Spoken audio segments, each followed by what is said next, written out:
FC ใจไงใจสปอร์ต FC เจ้าบุญทุ่มของบ้านเพชรลำเพลินทุ่มงบประมาณคาเดินทางให้กับศิลปินจะมาออดิชั่นวงเพชรลำเพลินสวัสดี FC แฟนคลับทุกท่านก็แล้วกันมาพบมาพ่อกันอีกแล้วท่านผู้ชมแต่ว่าข้อมูลข่าวสารในคลิปนี้จะขอยกย่ายไส้สวยออกจากหมู่บ้านศรีวิไลออกจากน้องอาอายออกจากน้องที่ดาลาวขอไปอ่านข่าวกระแสเกี่ยวกับวงเพชรลำเพลินพวกเจ้าเอ้ยตั้งแต่ปิดฤดูกาลไป2-3 มื้อทำอิฐก็คือว่ากลายเป็นกระแสลบๆคนพากันโตนนีล่าลงอึกทึกคึกโคมหลายคนก็คิดว่าเพชรลำเพลินคงโง่หัวบ่ขึ้นแล้วแหละคงจะถึงเวลานาทียุบวงบางคนคิดขนาดนั้นพุ่นได้แต่ว่าทานผู้ชมผ่านไปบ่ฮอดอาทิตย์เพชรลำเพลินกลับคืนมาพังงาดเจ้าภาพเจ้าการเจ้างานได้ยินว่าสายเข้า30งานแล้วฤดูกาลหน้าโอ้โห30งานเฮ้ยบ่ธรรมดาแล้วคนแห่กันกลับคืนมาอยู่วงเพชรลำเพลินศิลปินรุ่นบุกเบิกแห่กันมาอยู่บ่จักกี่คนทานผู้ชมกองฮือและที่สำคัญปัจจุบันนี้นะนอกจากความสามารถของแม่พรของพ่อผู้ใหญ่บ้านสายจวดพากันไปคนควายเอาศิลปินมาอยู่นำแล้วจะพากันจัดงานประกวดจัดงานออดิชั่นจะมีงานออดิชั่นของเพชรลำเพลินพวกเจ้าคิดเบิ่งศิลปินคนใดถ้าหากคิดว่าตนเองพอไปวัดไปว่าได้ตนเองพอห้องรำทำเพลงได้บ่ถึงขั้นเก่งกล้าสามารถคิดว่าวงใหญ่วงดังบ่ฮับก็ลองมาสมัครออดิชั่นอยู่ที่วงเพชรลำเพลินเบิ่งท่านผู้ชมเพราะว่าอย่างที่การที่พวกเจ้ามาออดิชั่นน่ะถึงพวกเจ้าบ่ผ่านแต่พวกเจ้าก็บ่ได้เสียหยังจักอย่างไหนบ่ได้เสียหยังจักอย่างเลยท่านผู้ชมเอ้ยมื้อออดิชั่นเขาอาจจะมีข้าวน้ำซ้ำปลาให้กินมื้อออดิชั่นจะมีเงินค่ารถค่าล้างโดย FC แฟนคลับจากอเมริกา FC แฟนคลับพอฮักแม่ฮักที่เหนียวแน่นประจำวงเพชรลำเพลินเพิ่นมีชื่อว่าแม่แดง USA แม่แดงสายจวดบ่แม่นแม่แดงคนเดียวหั่นบ่ที่ว่าน้องธิดาลาวไปขึ้นคอนเสิร์ตปิดฤดูกาลแล้วเพิ่นเฮ็ดมาลัยมาห้อยคอให้น้องธิดาลาวจะเป็นแม่แดงท่านนี้หรือบ่เนี่ยเพชรลำเพลินออกมาประกาศเมื่อประมาณ13ชั่วโมงที่ผ่านมานี่ว่ามาแจ้งข่าวดีฮอบเด็กจ้าว่าซั่นเด้สำหรับผู้ที่จะมาออดิชั่นวงหมอลำเพชรลำเพลินซีซั่น6แม่แดง USA แม่แดงสายจวดสนับสนุนค่าเดินทางให้กับผู้ที่มาออดิชั่นทุกคน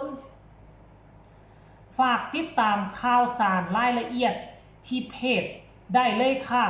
ขอบคุณค่ะว่าซั่นเด้แฮชแท็กหมอลำเพชรลำเพลินแฮชแท็กหมอลำเพชรลำเพลินซีซั่น6ผู้ใหญ่บ้านสายจวดแม่พรพิรดีนีน่าอภัสราวาซันเดพร้อมกับลงนี่แม่แดงนี่คือแม่แดงทุกคนเลยสนับสนุนค่าเดินทางสำหรับผู้มาออดิชั่นหมอลำเพชรลำเพลินซีซั่น6ทุกคนปัดโทษ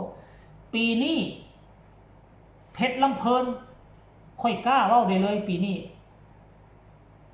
มาเหนือเมฆเหนือที่ทุกคนเหนือที่ทุกคนคาดหมายเอาไว้ไผจะคิดว่ามันจะมีเรื่องเล่าดีๆขั้นถ้าหากว่ามันเป็นไปตามข้อมูลนี่ศิลปินที่มาออดิชั่นมันคงจะบ่เป็นหลัก10ละได้ค่อยว่ามันสิบ่จัดกันเป็นมื้อ2มื้อพุ่นบ่จึงจะออดิชั่นแล้วนะเดี๋ยวมาจับตาเบิ่งจับตามองก็แล้วกันท่านผู้ชมหลังจากที่ข่าวตัวนี้ถูกโพสต์ออกไปคนก็ให้ความสนใจคับค่าหนาแน่นเข้ามากดไลค์ให้ก็เป็นพันและก็พากันมาถล่มคอมเมนต์แสดงความคิดความเห็นท่านผู้ชมเอ้ยนี่ คอยสิอ่านสู่ฟังกันแล้วเด้อคำคิดคำเห็นนี่เพิ่นบอกว่าสุดยอดเลยค่ะแม่แดงขอให้แม่แดงมีสุขภาพร่างกายแข็งแรงรวยแข็งแรงร่ำรวยเงินทองนะครับว่าซั่นเด้แล้วก็คอมเมนต์นี่ก็เข้ามาประกอบความคิดความเห็นว่ารักมากมายว่าซั่นเด้พ ผมขอยุติบทบาทที่จะไปเป็น FC คณะอื่นว่าซั่นโอ้โหบ่แม่นทีแรกว่าเจ้าปั่นใจให้ทีมอื่นละบ่ให้หมอลำอื่นสิไปเป็น FC เขาละบ่แต่ได้เมื่อมาเห็น FC แฟนคลับฮักเพชรลำเพิ่นสนับสนุนเพชรลำเพิ่นแบบนี้เจ้าก็เลยอยู่ต่อซั่นบ่โอ้โหอย่างน้อยก็ขอบใจเด้อเนาะคอมเมนต์นี่เพิ่นบอกว่าแม่แดงน่าฮักจังเลยว่าซั่นเด้ ขอให้รวยๆครับว่าซั่นน้ำใจสุดยอดพอละพอโชคดีหลายว่าซั่นคอมเมนต์นี้บอกว่าสมัครติดต่อทางไหนได้บ้างครับเดี๋ยวมีคนสนใจแล้วแต่บ่ฮู้ช่องทางติดต่อเอาบัดเนี่ยลองติดต่อไปเพจส่วนตัวของพ่อผู้ใหญ่บ้านสายจวดก็แล้วกันเด้อหรือสิติดต่อทางหน้าเพจนี้ก็ได้ติดต่อมาทางข้อความเนาะ คนนี้ก็บอกว่าแม่แดงใจดีกับทุกๆคนที่ฮักพอละพอว่าซั่นเด้มาเบิ่งคอมเมนต์นี้บอกว่าสุดยอดค่ะแม่แดงฮักแพงจ้าว่าซั่นเด้ท่านผู้ชม FC แฟนคลับอันนี้คือส่วนหนึ่งเท่านั้นได้ค่อยบ่สามารถอ่านหมดเป็นร้อยอ่านมาจักเล็กจักน้อยก็แล้วกันท่านผู้ชมแล้วก็มีอีกข้อมูลนึงเนาะอีกข้อมูลนึงนั่นก็คืออันน่ะ อีหยังก็ค่อยว่าเมื่อกี้น่ะลืมข้าวแล้วค่อยสิว่าหยังท่านผู้ชมเนาะเอาถึงยังใดก็ตามอันนี้คือนิมิตหมายที่ดีสำหรับวงหมอลำเพชรลำเพลินเนาะ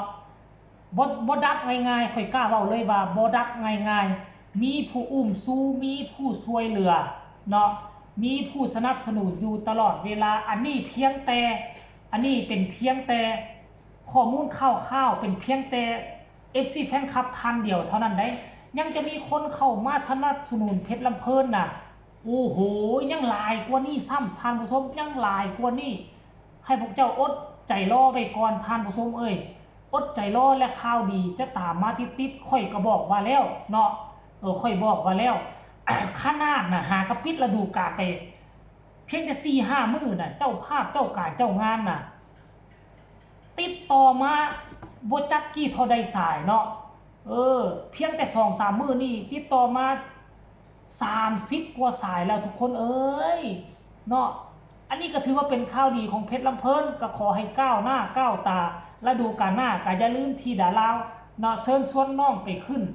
พอให้น้องมีบอลฝึกฝนรอพอให้มีเวทีใหญ่ได้ยืนคือกันกับคนอื่นก็แล้วกันเด้อเนาะเอาสำหรับคลิปนี้ก็